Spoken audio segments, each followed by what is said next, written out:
Le livre numérique a 40 ans. Au début, un projet mondial. Le slogan était simple, brisons les barrières de l'ignorance et de l'illettrisme. Depuis, le livre numérique est entré dans les mœurs, même les bibliothèques de prêt proposent des versions numériques de leurs livres papier pour toucher de nouveaux lecteurs. C'est un atout parce que on a pu voir des publics qui étaient très réticents avec l'informatique, notamment des publics assez âgés, qui, tout en étant réticents avec l'informatique, arrivaient à s'acclimater avec la liseuse.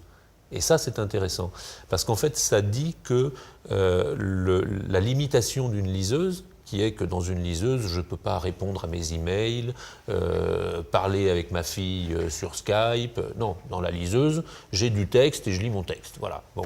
Eh bien, cette limitation, en fait, elle est aussi quelque chose dont on a besoin à certains moments de notre existence, mais même aussi à certains moments de la journée.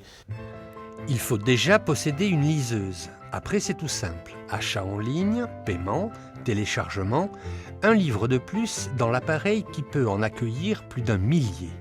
Le numérique permet aussi de se procurer des livres enrichis, de photos, de musique ou de vidéos. La technologie n'a pas de limite, seule la pertinence du contenu en a. Le livre papier ou le livre numérique, c'est un peu un faux débat, puisque ça dépend des usages que l'on en a. Et il y a des gens, les gros lecteurs notamment, lisent autant en numérique qu'en papier.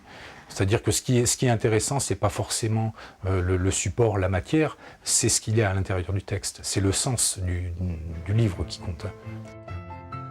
En France, le marché numérique ne représente que 2% du marché de livres. Pourtant, 300 000 liseuses ont été vendues en 2012, avec un peu plus de 2 millions de livres téléchargés. Les éditeurs doivent s'armer pour répondre à ce marché qui double chaque année.